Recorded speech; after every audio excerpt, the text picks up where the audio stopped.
April 4 దేవుని వాక్య ధ్యానం. యెహోవా గ్రంథమును పరిశీలించి చదువుకొనుడి. యెషయా గ్రంథం 34వ అధ్యాయం 16వ వచనం.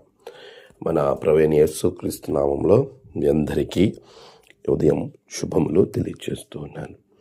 ప్రియులారా, దేవుని మహాకృపలో మరొక నూతనమైన దినాన్ని చూచే ధన్యత దేవుడు మనకి దయచేసి ఉన్నారు.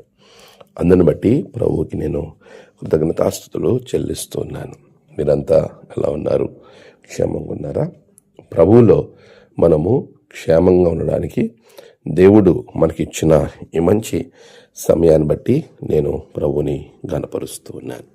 ప్రియులారా, దేవుడు మనలను ఎప్పుడు కూడా ఆయనతో సమీపంగా ఉండాలని కోరుకునే ప్రభువు.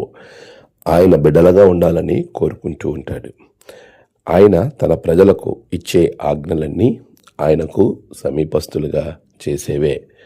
ఈరోజు మనకివ్వబడినటువంటి ఈ అద్భుతమైన గొప్ప ఆజ్ఞ, యెహోవా గ్రంథమును పరిశీలించి చదువుకొనుడి. ఎందుకు దీనిని మనము పాటించవలసిన వారంగా ఉన్నాము అని మనం ఆలోచన చేస్తున్నప్పుడు, దేవుని యొక్క పరిశుద్ధ గ్రంథాన్ని చదవటం ద్వారా మనకొచ్చే ఆశీర్వాదాలు ఎన్నో ఉన్నాయి. ఆ గ్రంథమును మన హృదయంలో జాగ్రత్తగా భద్రం చేసుకోవడం వల్ల పాపానికి దూరం అవ్వచ్చు. ఆ వాక్యాన్ని మనము కలిగి ముందుకు వెళ్ళటం ద్వారా అది మన మార్గానికి వెలుగుగా, ఒక మార్గంగా మారుతూ ఉంది. అలాంటి సుందరమైన దేవుని వాక్యము, దేవుని గ్రంథాన్ని మనము బాగుగా అర్థం చేసుకొని సరిగా చదివే వారంగా ఉండాలి.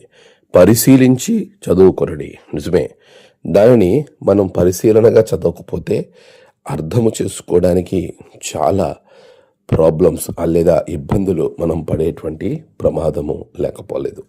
వాక్యమును సరిగా అర్థం చేసుకోక దానిని అర్థం చేసుకోనివ్వకుండా అపవాది మనలను, మన హృదయాల్ని చెరుపుతూ ఉంటాడు. ఈరోజు ప్రియులారా, దేవుని వాక్యము అద్భుతమైన సందేశాన్ని మనకు అందిస్తూ ఉండగా ఆ వాక్యాన్ని అర్థం చేసుకోవడానికి దైవ ప్రేరణతో వ్రాయబడినటువంటి లేఖన భాగాలను మనము పరిశీలనగా చదివే వారంగా ఉండాలి. అలా చేసేటువంటి వారందరికీ ప్రభువు ఎంతో ఆశీర్వాదకరంగాను దీవెనకరంగాను ఆ పాఠ్య భాగాలను, పరిశుద్ధ గ్రంథాన్ని మన జీవితాల్లో ఉంచుతాడు.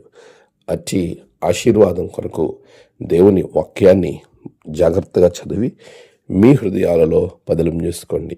ఎవరైతే వాక్యమునకు ప్రాధాన్యత ఇస్తారో అట్టి వారి జీవితాలలో ఆశీర్వాదం ప్రభువు ఖచ్చితంగా అనుగ్రహిస్తాడు అనే విషయాన్ని మీకు నేను జ్ఞాపకం చేస్తూ ఉన్నాను.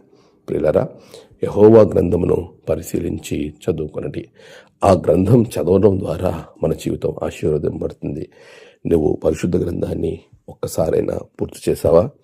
అలా లేనట్లయితే ఇప్పుడే ప్రారంభించు. ప్రభు నిన్ను, నీ కుటుంబాన్ని బహుగా దీవించునుగాక. ఆమెన్. ప్రార్థన. సర్వోన్నతుడా, గొప్ప దేవ, నీకు వందనాలు. బిడ్డలను దీవించండి అయినా. నీ గ్రంథమును పరిశీలనగా చదివే ధన్యత బిడ్డలకు దయచేయండి. నేడు వారి ప్రయాణాల్లో మీరు తోడుకొనండి. నేడు జన్మదినము, వివాహదినము, ఆయా విశేష దినమాలు జరుపుకుంటున్న బిడ్డలను బహుగా దీవించండి.